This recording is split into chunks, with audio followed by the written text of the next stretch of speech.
Hey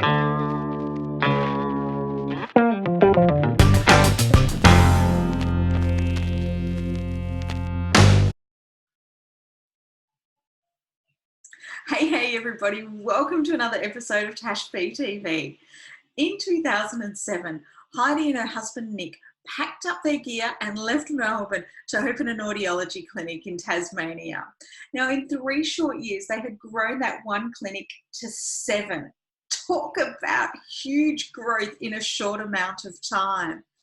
In that time, though, they were working crazy hours, doing loads and loads of work to get to that growth and to get their business turning the types of dollars that they were wanting to.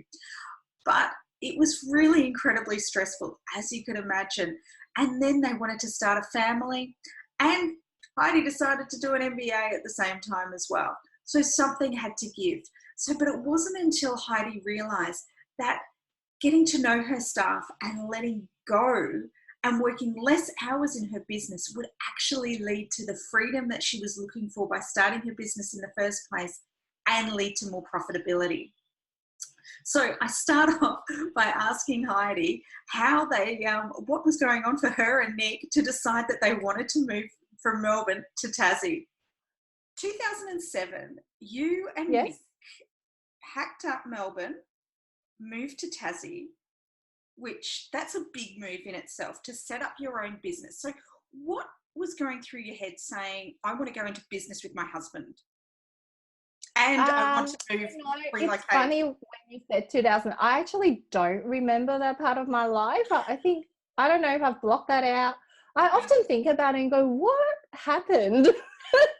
I can't actually tell you. It was let me think back. It was more me. I was I was the ideas person. Yeah, he wasn't happy with me about it. I didn't want to go to a job 9 to 5. I didn't want to be told what to do. I think most people can resonate with that.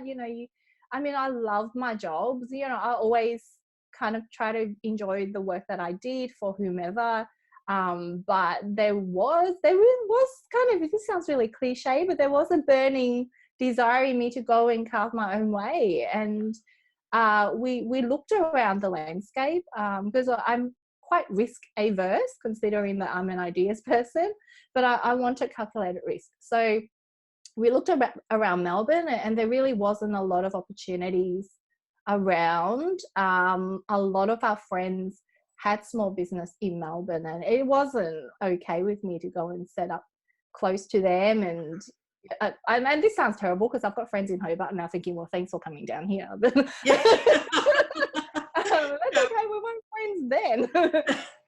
But it just did not sit well with me or Nick. And that's the other thing about partnership. We have very strong morals and really well aligned values that we weren't okay opening up near our friends, because we've seen what can happen. And Hobart, it was actually Hobart or Perth. So they were the 2 places we were looking at. Obviously Hobart's a lot closer to everyone that we knew. Yes.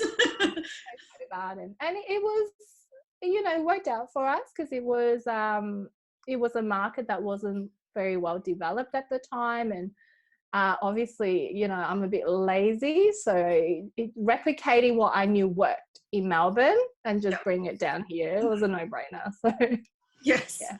So it's really interesting that you say, that you didn't want to be working long hours for somebody else. I know. And then that's exactly what happened, because you and Nick just went, bang, we're not going small, go hard, go home kind of thing. And what was it? 7 stores in 3 years. Because, and working stupid hours. Yeah, I don't know what happened. I think there is a difference when you're creating something that is your own. Like when you're creating out of necessity, I have to say probably the first year of working 12-hour days, we were literally in there 7:30, 8 o'clock, we're there till 8 or 9 o'clock at night. Not having money drove a lot of that. And we actually purchased the business. So we actually purchased a little clinic in within itself. So we didn't start from scratch. So we had a database, and that was a good move. But we had staff that we inherited, so we were paying them. So there were people that needed to be paid, and bills and everything. Yeah. So it was out of necessity that we went hard. And then we just, I guess when you see the opportunity there, and when you see the growth and what can be created, it's really hard to not do it. Like for us, it's always, well, that we can, be doing a visiting site out in Kingston where I live, and it's growing so much, and the demands, are increasing, and it's like, it just makes sense. Let's open up a clinic there. Let's see if we can do it, and that basically that's how we grew the business. So what was so it's quite I'm quite curious that the business growth being so rapid. But what really led to that? So you're saying that you could see demand. Was it your business structure? Was it the way that you worked with clients that you could see that, people were wanting more and more from you? Was that what was it that led to the... Yeah, it was a bit of both. I mean, ultimately that was our business plan. We were always going to come down, build it, sell it. Right. And I think the exit strategy is a really important part in everything, and like we never went into this going, we're just going to open up a business and work in it till we're 65, which kind of went against why we went into business, because we wanted the freedom lifestyle. So our strategy was always come down, build it, use what we know, build it, sell it, make it something that can be sold. Yes. Obviously, when it came time around the time of selling it, we were in this lovely position of not really needing to sell it, because, as you know, I wasn't at work at all. Yes. So we kind of had to go, okay, is it worth selling now? And going down the path. But my point is, having the exit strategy, should be part of the business plan of why you're doing it. To be honest with you, I guess now that I have sold that business and I was going to go to a different business now, that would be more about what do I want to spend my time doing now until my retirement age, because you can't sit at home all day as much as we all think that's what we want. It's pretty boring. That's impossible. So that it's a different, I guess it's a different purpose behind why you have a business. Yeah. So you had the exit strategy in place right from go. From the minute that you decided to build a business, you knew that it was never going to be for life. No. It always... No. And was your end date, was it always a 10-year plan?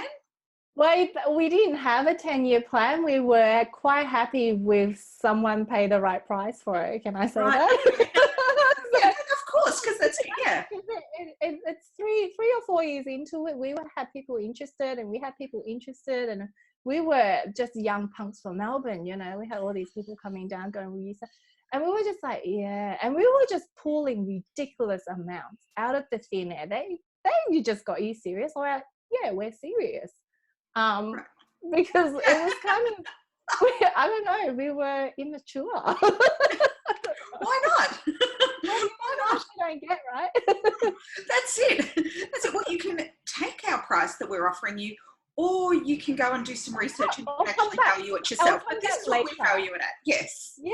So to be honest with you, that went on for many, many years, and they did come back later. So, and this is a lesson in itself. Like, and I know people talk about don't limit yourself, don't ask, just freaking do it. And we do it. You know me and Nick, and we're both quite, easygoing, funny people. You just say it. Then you laugh, and then they go, are you serious? Oh, yeah.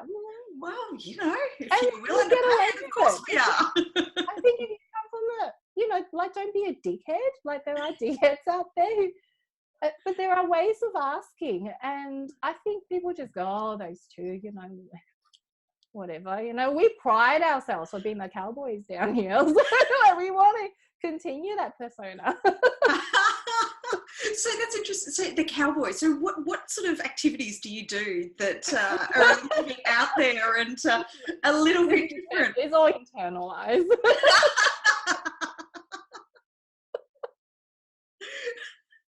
So I mean, because clearly you must have been doing some pretty crazy and out there things to get the level of growth that you did so rapidly. I don't know that it was crazy. I guess it would have been crazy from the outside looking in, but it was just, we just did it. Like, I mean, yeah, you know, I think people talk about stuff, and certainly we had a lot of meetings. We were very clear that anything that, well, being the ideas woman, that I didn't go ahead and just implement the stuff. You know, we had proper meetings, the two of us. We were scheduled in meetings, and they were like as if we worked together. You know, it was all documented, and you know, we try to keep that all above board. You know, sometimes it's hard being married and running a business, but it was all calculated risk. But I guess the difference is we actually just did it at the right time. So a lot of people have great ideas of how to grow their business, but they talk about it, they stew about it. And, you know, by the time you kind of ruminate on it, somebody else has done it, because you're not the only one with your ideas. And it's really the actions that defines what outcomes you're going to get. So, yeah, I don't know that it was all that crazy. It just didn't seem well, you're that in it, way. so you just sort of, it's just what yeah, it's hard to, yeah. So now going back to those early years when you first got started, and when you're working the nuts, the really crazy hours, you've got to your 7 stores thrown in that. So we're saying 7 stores in 3 years. So that's put you to 2010. But you also decided to start doing a master's at the same time. Because, you know, why not? So just why not? So talk to me about your partnership then with Nick. So you're working, you know, you're working together. How did you separate home from business, or was it just? Well, it was really easy because we just didn't have a home life. We were in the office. It would be literally come home, have shower, get changed, go back. Just to fill you in on the background, we bought this tiny little clinic that had been running for 20 years. So they had a beautiful database. It was they never wrote to I don't want to use technical terms, but they never wrote to their existing clients. So I was just like going, oh, okay, let's do this. But it was not on a computer system. They had a 3x6 or 4x6 dot matrix. Well, they had a dot matrix printer, but they had, you know, the dots, you know, back like when when I was in high school, the green dots on the thing. They had one of those French computers. This was 2007. Their stapler was older than me. So there was a lot of, you know, people were like, what were you doing for 12 hours? Yeah, we were literally entering in file by file by file into the computer system, all the information. My parents came over from Hong Kong for a holiday, and my mum was inputting data, because I'm just like, because my parents came down and just went, oh my God, got to help this guy. So we were just all hands on deck trying to get it to a computer system so I could write to these people ASAP to get them back in, because I needed cash flow. So we had no home life. It was just, we need to get this done. It was worth it. So both of you being focused on the same outcome and being visually aligned was really what sort of, you know, there was just no, you're both in it for the long, I mean, I'm seeing a beautiful picture that you're painting of us being so focused and working as a team. It wasn't like that whatsoever. It was me going, gotta do this, and Nick going, oh, F, you move us down here, a cushy job. I was, you know, so it wasn't this beautiful picture of us going, we can do this together. It was not like that.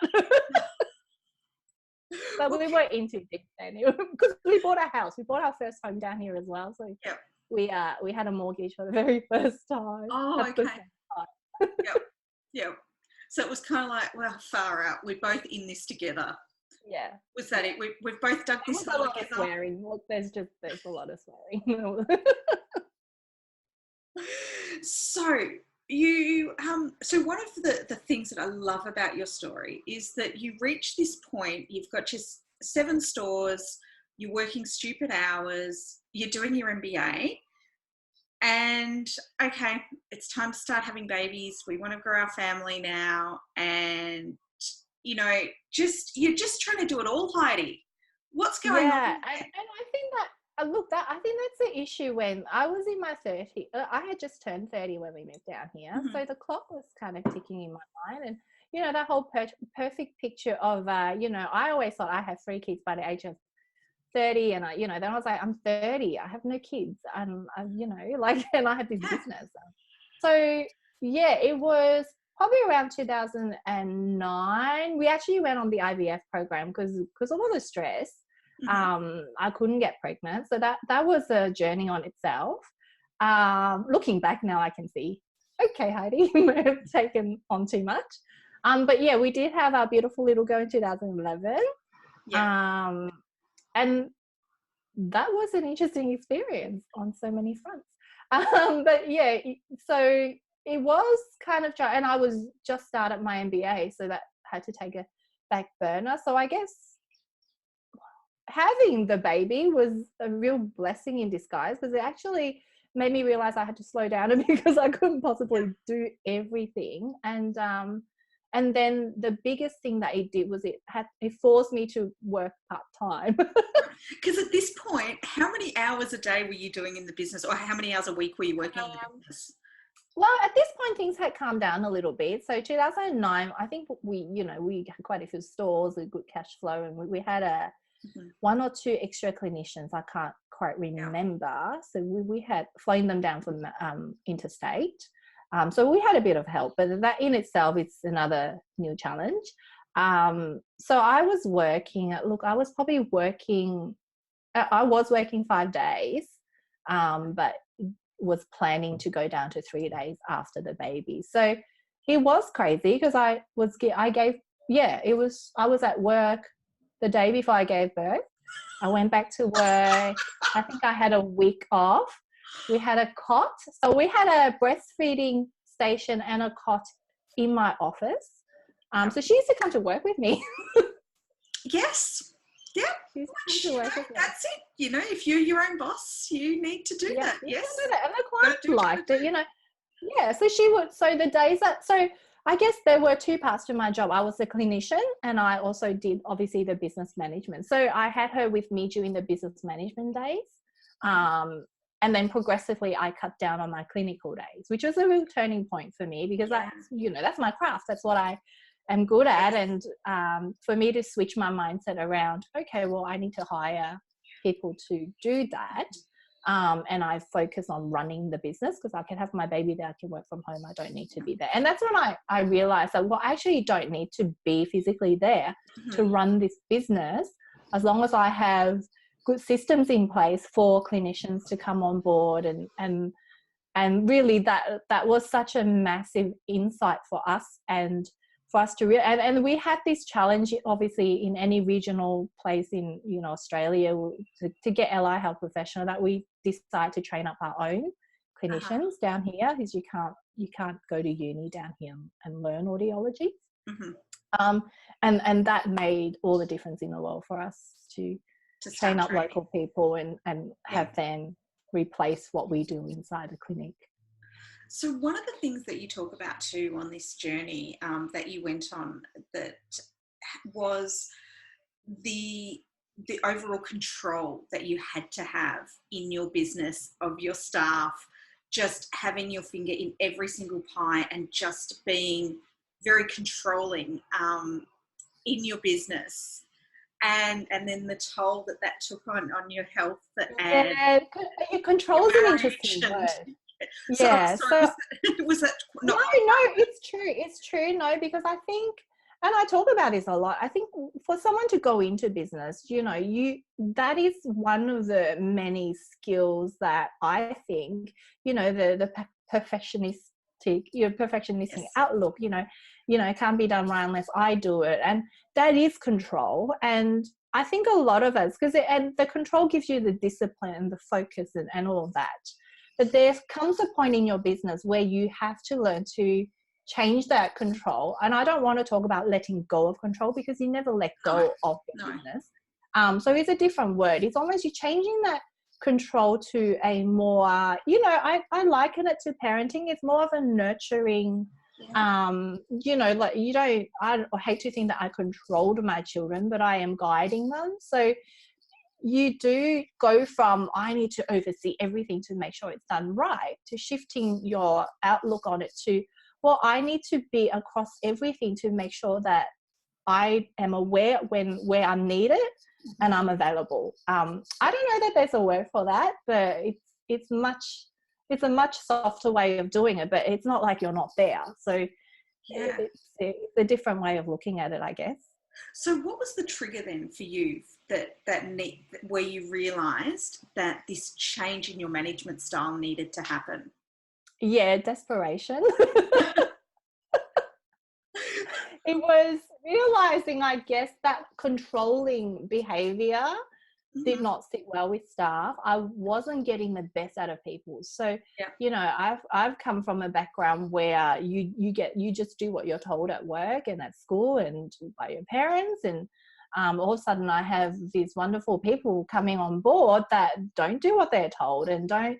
Yeah, and to be fair to myself too, some of the behaviors were a bit, in hindsight, I probably would not have hired those people, but I also take responsibility that the way that I responded to it, like I realized really early on that if I had responded differently, if I had put on my leadership hat and being the bigger person and be the more parental type person, I could have changed that behavior. I could have been the responsible one to go, okay, well, I could steer this behavior to this direction and maybe gotten a really great staff member instead of the other side of it, you know, now, you know, we're in court or whatever, you know, so, well, we didn't get that far, but I take responsibility for that too. And I think that's part of the growth, you know, and I see business owners do this, or, you know, the staff are doing this, and there's kind of like these, you know, staff and bosses fighting. And I didn't want to do that anymore because I thought, well, this is not working.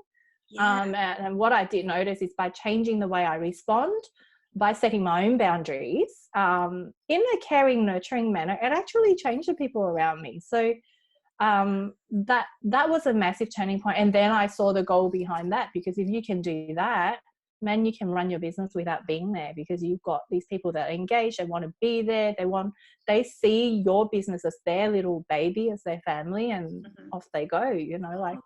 Lovely. So you said you put boundaries in place for yourself. Yes. So can you share what that so, was? I think when I talk to a lot of business owners and bosses, the frustrations are not that people don't. They complain about people not doing the right thing, taking advantage, or just, you know, not you know, coming in, hassling them, and just, you know, most of it is communication. But when you think about communication, as you know, there are boundaries around that. So, you know, I just really simple stuff like I'm really being more mindful that the way I communicate can be interpreted in a million different ways, and really there's no way you can contain that. And so from the best of my ability, I kind of preempted how people might read it, and I give them strategies of where they can go if they were reading it like this, and created boundaries around, well, when can they come and hassle me? You know, this is one of the biggest complaints of bosses. When can they come and hassle me? Well, so I created, I can't remember, maybe Thursday afternoons. That's when I've got an open door policy on those days, and any other time it's a no-go zone unless it's a absolute, just simple thing, unless it's an emergency, you know, things like, I mean, my staff used to come, it's a codependency, you know, I drive up 3 hours into Devonport office, you know, with heavy equipment while pregnant. I walk in, before I even put my bags down, they would go, Heidi, and I'm like, dude, I have been up since 5. I've driven 3 hours. I've got a whole day. I'm like, can I please put my bags down before you start giving me your last week of issues? And I realized pretty early on that it wasn't them being a pain. It was literally, they were trying to please me. You know, like little kids do that. And they go, Mommy, I've done it. And I realized, hold on a second, they want me to like them. Or they want me to say, hey, well done, you've done all this, blah, blah, blah. So I created space for them to do that, just not when I walk in the door. To share with what's been happening in their business. And sometimes I think employees do that because they want to make sure, you know, they're doing a good job, or they just want some praise, or, you know, they just need to be validated. And I created space for that I was making sure that, okay, if I see something good, that I really brought that out to the service. And you know, and they were my boundaries, because as much as you set boundaries, you've got to also fulfill a need. I mean, that's why we set boundaries, even personally, you know, even when our friends kind of encroach on that, it's because they need something from us. And if you don't fulfill that need, if you just set the boundary without that, you're going to create conflict, or people will just stop talking to you, or they like, oh, Heidi's gone all weird, I don't know why. Yeah. Because it's a better way of managing their needs before they come and ask you. I don't know if I'm making sense. Yeah, oh no, absolutely, because they know what to expect. Is this the type of thing that I talk to Heidi about or not? Okay, here's the time and space. So, you know, yep, guys, look, I'm available from here. And I think one of the things you just spoke about too was recognizing what your staff are doing so that you can give the feedback, give the praise, and just be, you know, on board with that. Yeah, and people are there to build on their careers and their own sense of self. And I think employers forget that. People come to work every day, you know, like in their mind, they're like, oh, well, they do this task so I can build this business. They forget, well, that person is there. They don't own a business. This is their baby. Their job is how they get their sense of self, a lot of people. And a lot of employers don't realize, well, they need to know where they're going with their career and how you can nurture them and help them through that as well, which kind of worked out really well for us, training up our own clinicians. So it is about safety. It is people feeling safe around you. That, you know, and what I did notice when I created that different, just slowly, you know, gradually, and you know, they didn't feel the need to come and ask for validation because they kind of knew where they stood. So there was less knocking on my door every 5 minutes, and So was this a slow progression, or was it a slow progression? Because I was learning at the same time. Like, I didn't wake up with this brilliant idea, but it was just slowly testing out, okay, what if I did this? What if I did that? And does that make that easier? And gradually, and I guess if you were to speak to some of the staff that I had for many years, the transition between Heidi when I first came down here and, you know, the way more chilled out one, like I mean, some of them, I remember joking with some of them and they said, well, we don't really know what happened. It's just like, you're like a different person. It's kind of freaky, but we like it. So, you know, guys, I'm learning too. This is a new journey for me. I've not owned a business before. This is a journey for me as well. So you were open and transparent about that as well. Oh yeah, no, I always believe in, look, if I do something wrong, or sometimes, you know, if my emails, I read back later and go, well, that sounded a bit rough, Heidi. I send an email out to everyone and say, look, I just didn't have my coffee this morning, sorry. And that's good. It's not, and that goes back to the control, and people think that if you show weakness, that makes you weak. It actually doesn't. You're just human. Like, I'm not going, oh my God, I'm so sorry, I'm so rude to everyone. I just go, hey dude, I just reread that really sounded shit, I'm sorry about that. Yeah. So really sharing with your stuff that you're human is really it. And sharing that, hey, it's okay to make mistakes. I don't wear the perfect hat. You know, it's not perfect all the time. It's okay to show up and make mistakes so long as you recognize that you've stuffed up or that you've done it not quite the right way, and I acknowledge it, fix it. I think it's okay. I think most people can understand that. You know, I was on medication for a little while as well, from my health issues stemming from stress, and so sometimes that would make me a little bit, and I'm quite willing to go out to my receptionist and say, hey dude, actually I'm in a bit of pain, so I'm sorry if I snapped at you this morning or whatever. And look, and then I feel like then that's in their court to how they respond to that. If they go, well, Heidi is a, you know, blah blah, and she just come and apologize, that's okay. That's not I feel good. I go home and I go, you know what, I'm not going to do that again. I'm going to be more aware of it, but hey, I don't feel bad about it. But however someone else takes something, that's on them, you know? So, yes, yeah. But then the golden nugget is you do start to build people that really then just go, wow, I've never had a boss apologize to me before. That's awesome. And she's human. So those are the people I'm trying to find. And sure, I've got people that they don't last anyway in my business. So you start to get this tribe going where you're getting those people that get it. Yeah. So now going back to working with your husband, with Nick. So because you worked together for 10 years, you worked together. How did you manage to stay in business together, stay in a relationship together, do, you know, hold it together, because it's a really big thing, and separating your work life and your personal life, bringing two beautiful girls into the world, all of that. Or was it that you just both had two really clearly defined roles in the business and respected each other's? No, look, it depends who you ask, but if you ask Nick, he would just say, I'll just do whatever she says. I do not believe that for a second. It's true.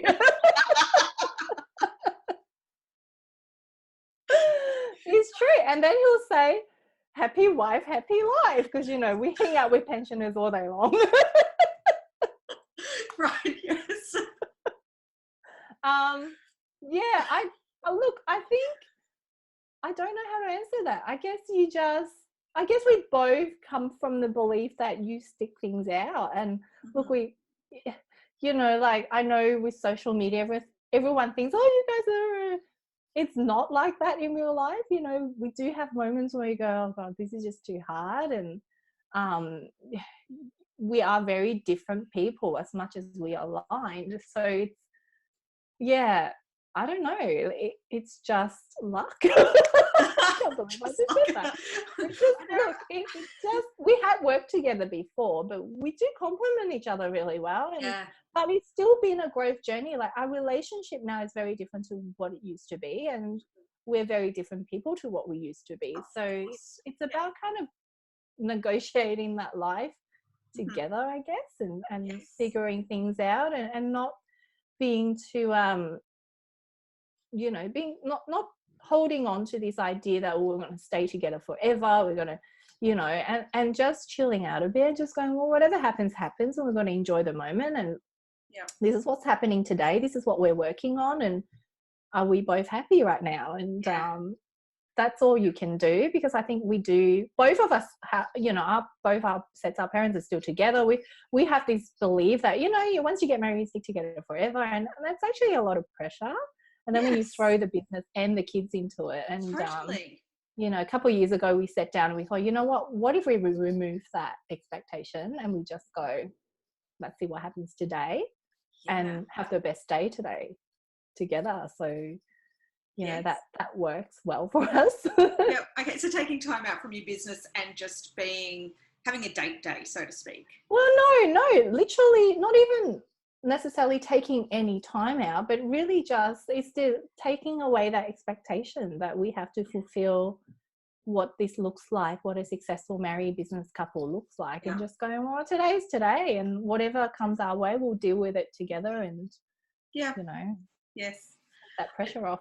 Janine Ellis from Boost Juice, she talks about that her success really does stem from having the right partner, partner, to support her, to help her, push her to achieve her dreams and goals. And it sounds as though you guys are pretty similar in that and I mean, the common goal was always for the kids, so we always built, I mean, even before we had the kids, we knew we were going to do this because we were going to have kids. So we always come back to that this is for the kids. So you either get off your ass and pick yourself up and do it, or you don't, and the kids don't get whatever we think they need to get, which they don't need. Yes. Because I'm just asking because a lot of people go into business with their partner, and it's not recommended. I wouldn't recommend you wouldn't recommend it. I don't know. Look, I don't recommend going to business with anybody, but Nick and I had worked together before, so we knew we could work together, but it's just happened. It just happened, and it was successful. It was successful, yes. So you took your management style. Let's go back into management style again now, because I just find this fascinating, and just there's so many learning nuggets from that you took your business style from being quite autocratic and hands-on and working crazy hours, throwing in an MBA in that as well, and not just doing an MBA. It took me 6 years to do it, in all fairness. Hey, you didn't just complete an MBA, you completed it as the highest achieving graduate. Thank you very much. It was a total shock to me. So let's not not just say that, yes, you just, you just did what you had to do to get along there. You're doing quite a bit of work there. And you had the, you both girls come along, but you took your business down and you really, once you changed your management style and got yourself down to working, what was it? You said about 3 hours a week. Is that, am I correct in quoting that? Yeah. And I was told you don't need to come in at all, Heidi. And I didn't know how to quite take that one. Yeah. I was like, do you not want me here? Like, yeah. So what had you done then to get your business to that place where your staff, you're making more money than what you had done being so hands-on in your business? Your staff are saying to you, hey, we've got it all under control. What did you do to get your business to that place? If you don't, if we're not too much, just maybe that's just a big question. I guess the mindset and the management style was the first thing, and what triggered me really was having a kid wanting to breastfeed and then going, oh, this is every 3 hours. It can't work like this. So on the practicality side, but the truth of the matter is I wasn't happy. Like, I wasn't happy with the success and all that. There was a part of me that felt unfulfilled. And I realized that, well, I guess a lot of women can resonate with this. I realized the work Heidi is not the real Heidi. So my staff's perception of me was totally different to who I was on the inside. And then I realized that their perception is not unfair, because that's the face I presented to them. And then I thought, well, of course, I was doing my MBA and learning about female leadership and, so all those things were in my head. And I thought, okay, there must be a way around this, or I must be able to find the key to being myself at work, but still being effective. And this whole idea that, nice girls don't get the corner offers and all that jazz. Well, what if it's not just about being nice or, or you're a bitch or whatever, what if you can just be yourself? And and then I realized it is all in how I saw the other person and how I saw my staff. So the management style created that space for me to see the opportunity of not needing to be there, because then my staff changed and I could see them growing. I could see them getting engaged. They come to work earlier. They'll start coming to me with things that they want to do, to make my business better. And they're like, what else can we take off your hands? Can we, and I just started seeing this explosion. There was 2 of them that I can think of. They were just really taking on the leadership role on their own without me asking. They were taking stuff off they were creating stuff that I thought I wouldn't come up with that, and that made me realize, hey man, what if I let go some more? And so literally I thought, I'm going to give myself 3 hours off. I'm going to give myself half a day off. Yep. And then it got addictive. And then, really, and then it kind of gradually got down to the 3 hours. And those 3 hours, I spent life coaching people and executive coaching staff. I pay the bills and I pay their pay. That's pretty much what I did within my business. So I was able to, in those 3 hours, keep an eye on the incomings and outgoings of my business. So that was really good. So I never let go of those tasks, because I think you need to be aware of, you can let go too much. And I think sometimes what I see in business, trying to let go all at once, then they hire a managing director, they hire a CEO or whatever. And then later on, they're like, where's all that money gone? Oh my God, they've been doing this. So I think you've got to keep a handle on the financials still, if that's what you want to do. But yeah, it wasn't, I didn't sit down and go, oh, I'm going to somehow work my way to 3 hours a week. But it happened organically, and it happened over, I think it was like 12 to 18 month period. And then of course I got pregnant with my second child. So that pushed me to get to that point. Yeah, I didn't want to be breastfeeding my kid in my office anymore. So, but then still you work, so that's the working on the business component, but the working in the business, because I mean, the reason why you went into the type of business that you went into was because you love the day-to-day component of that. You love audiology. So were you still seeing clients and working in that space? No, I hadn't seen clients for 6 years when I sold the business. I love it. I can go back tomorrow and have the best time, but I think I'm just one of those people who would do anything and have the best time. So Yeah. I love that side of it. I love the counseling. I also do many other things as well that I love. But Yes. it's not. Yeah, you got to let it go. I mean, if I just wanted to do audiology, I would just stayed in a job. Right. So Mhm. yeah. Yes.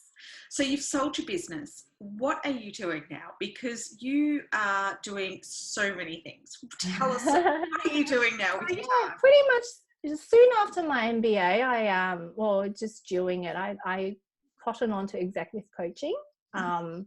and I became a life coach. I went Yes. and learned about coaching, and I'm currently doing hypnotherapy, Hmm. just because it's interesting. And Yeah. I'm a business coach. I've been business coaching for the last 5 years or so. Yes. Most people come because they kind of go, oh my god, help me, my business is just running my life now. How do I Yeah. start delegating? How do I so I get mostly clients that are in that situation. However, lately I've been working more with startups now, so because it was startups always presented a massive challenge for me to coach, Hmm.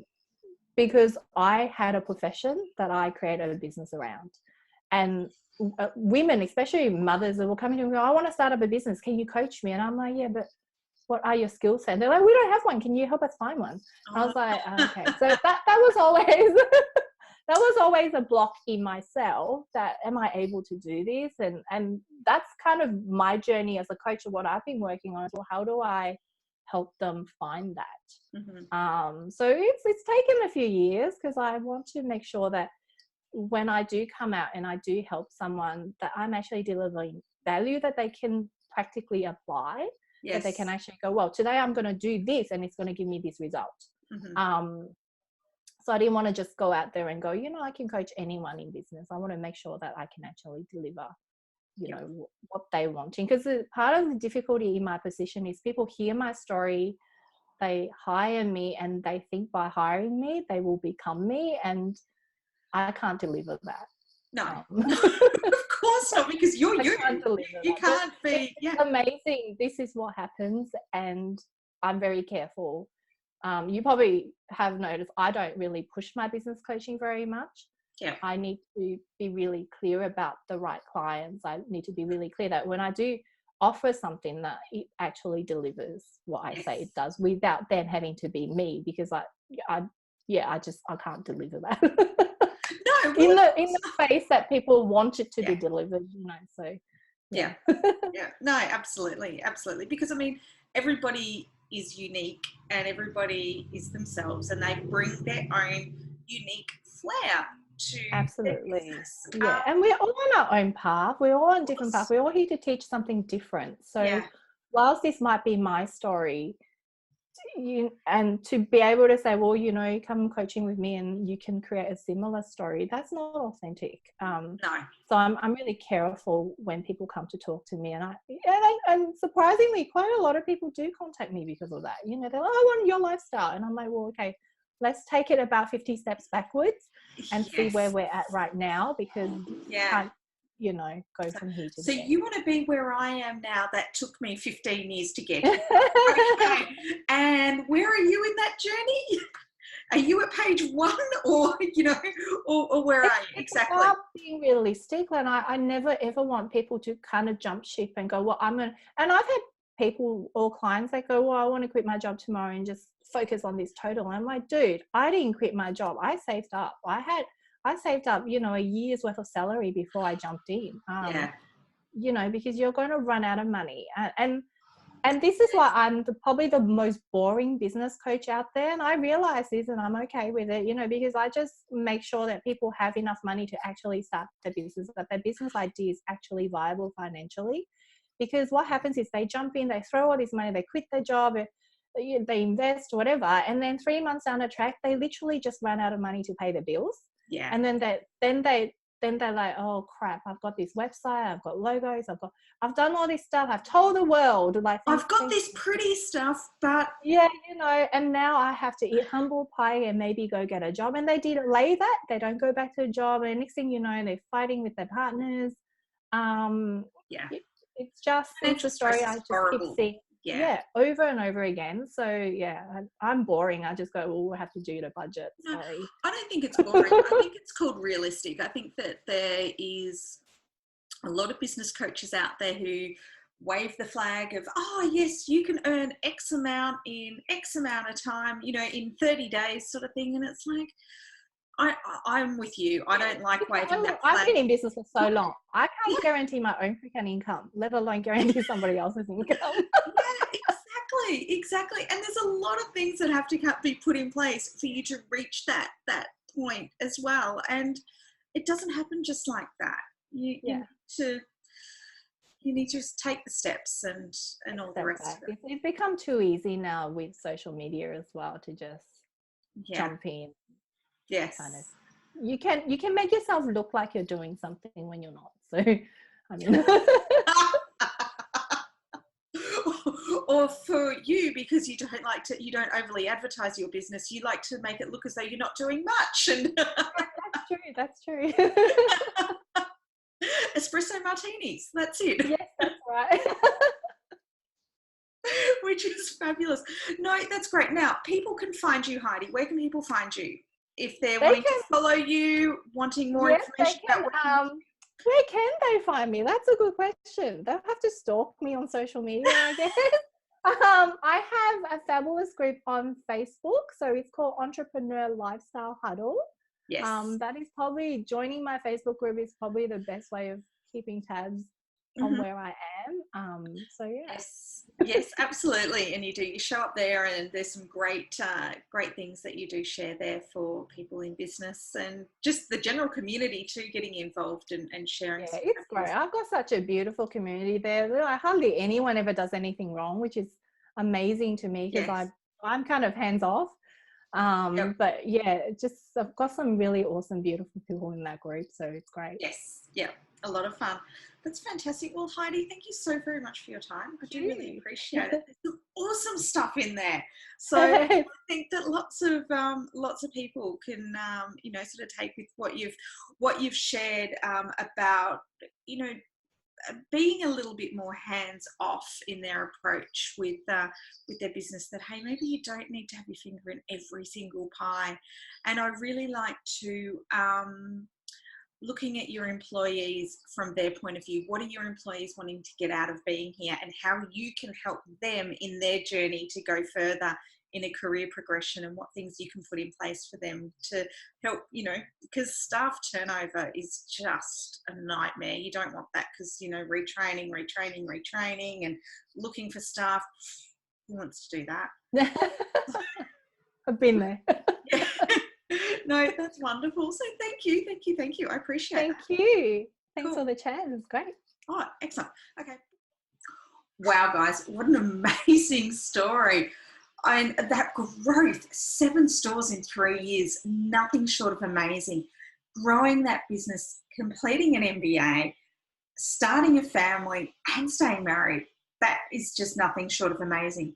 Now, there's a couple of things that I took away from this that I thought was some key points. Number 1, have an exit strategy when you start your business. That was one of the things that Heidi said right from go, was that they always had an exit strategy. They always knew that the plan was to sell the business at some point in time. There was no end date in sight, but knowing that, hey, we've got an out clause if we need it. Our plan is to sell the business. The second thing, working with your husband or working with a partner, working with a friend, make sure that you have clearly defined roles in your business and set aside time to have scheduled meetings where you take notes and you are having a meeting that is productive. The third thing, and I think this one was really, really valuable to take away, was for Heidi, the really big shift in her business came was when she recognized that her employees were actually working for her for career progression, that they were wanting to get something out of it too. And once she realized that, and that she could support her staff in developing a career, lengthened the time that they were wanting to work for her, and helped her get more out of her staff. Amazing stuff. And clearly that's what led to the amazing growth that they did have in such a short amount of time and creating such a successful business. Now, like always, I would love to know what you thought. What were the key takeaways from this interview for you? What are some of the things that you're wanting to implement in your business right now today? Please let me know. Leave some comments below, because I would love to know what you think. And of course, because I know you do not ever want to miss an episode of Tash B TV, make sure that you subscribe and follow me so that you are kept up to date when the next episode is released. Anyway, until next time, go forth and be amazing. Bye.